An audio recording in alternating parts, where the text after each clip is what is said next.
网友们，今天的话题是失落的中国人。在当今的世界上，人们经常把中国和其他国家的人进行相比，于是，一些中国人发现，现在要想在国际上做个中国人不容易，因为他们发现一提到中国，总是和独裁、专制连在一起。于是，一些中国人说，他们喜欢日本人。一次，一个男生在派对上说，他的朋友是中国人，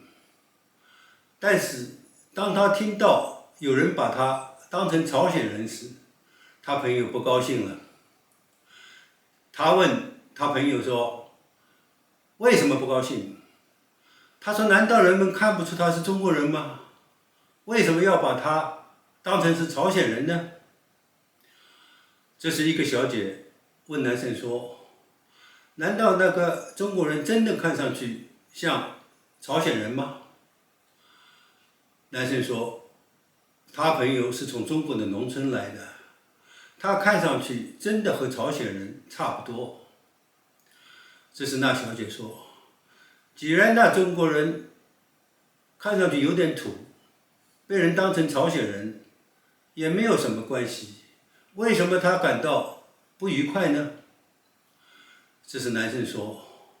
现在的问题不是他看上去是不是有点土，还有其他的问题。因为现在一提到中国，人们就把独裁、专制连在一起，这样对中国人来说好像也是没有什么光彩。于是，一些中国人觉得他们说他们是日本人，或者他们不愿承认他们是中国人，就感到心里有点好一些。这时小姐说，看来现在要想在这个世界上当个中国人真的不容易，因为现在一提到中国，人们就把中国和朝鲜连在一起，这样一些人把有些中国人当成朝鲜人也是很自然的事情了。这时男生说，他认识的另外一个中国人说，经常有些人说他看上去像日本人，这使那个中国人感到有点沾沾自喜。不过，男生说，那个中国人觉得人们说他看上去像有点日本人是有情可原的，因为那中国人也觉得当个中国人不容易，并且脸上没有光彩。这样的话，有人说他看上去像日本人，他倒反而觉得有点自豪。这样，那个中国人就说，现在因为一提到中国，总是一种负面的影响，把独裁、专制、没有人权、没有言论自由、没有选举这些东西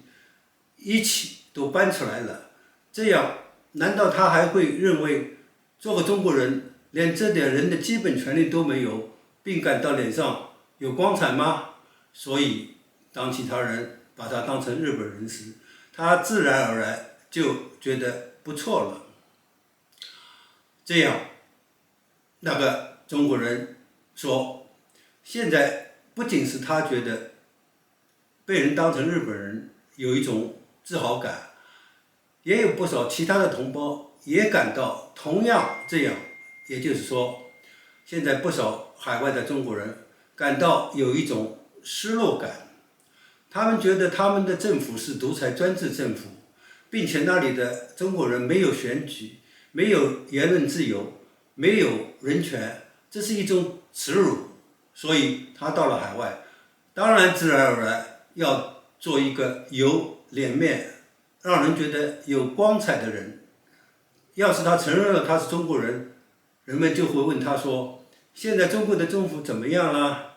他们有没有选举啊？能不能发表自己的看法啊？他什么都不能说，所以就干脆说他是日本人，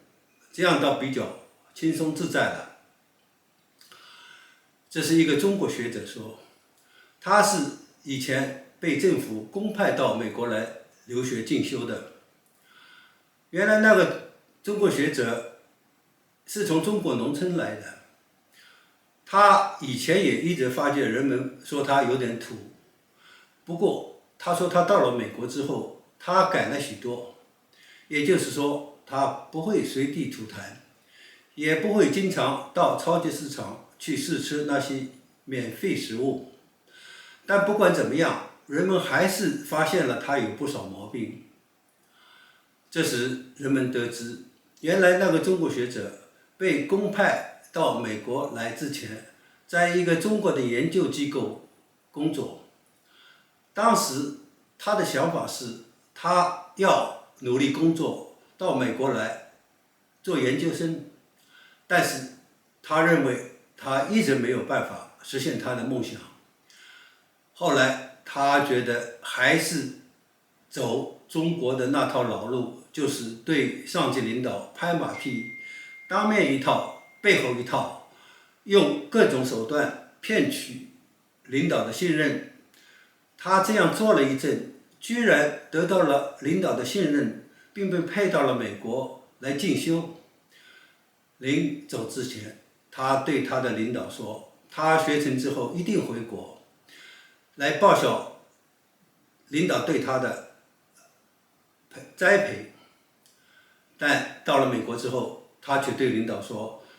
他在美国半年的进修时间根本不够，所以他要延长进修时间。这时领导对他说，他应当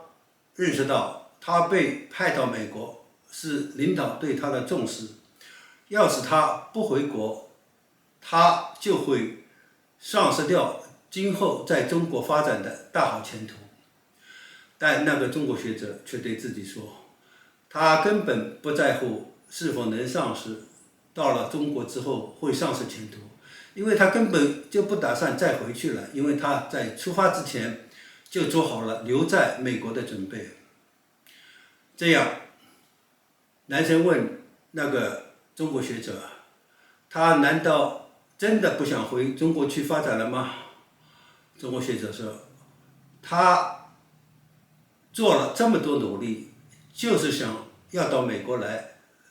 学习生活。现在他到了美国，有了自由自在的生活，又享受民主自由，难道他愿意回到中国去再做那个没有人权、没有言论自由，而且也经常只能靠拍马屁、说谎、当面一套、背后一套来生活的日子吗？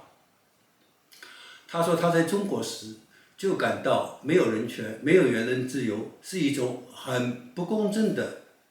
做法，但是他不知怎么样，中国的许多人都好像不敢发声，因为他们觉得要是他们发声了，就会在今后的提拔、重用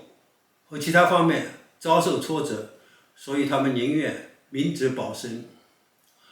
当男生问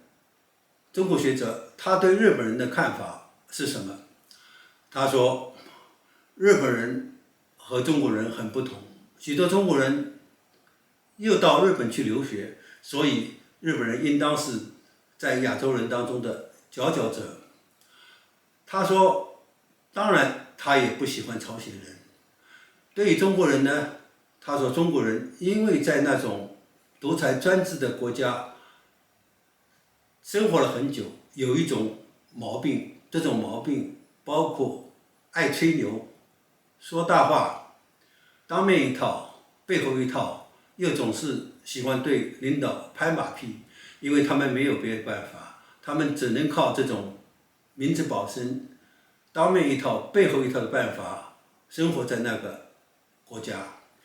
那么男生问他，他如果到了美国不打算回去，他有后悔吗？中国学者说，他一点都不后悔，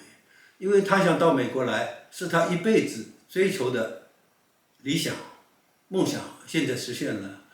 难道他真的还会傻到回到中国去，重新过那种当面一套、背后一套、靠说谎拍马屁过日子的生活吗？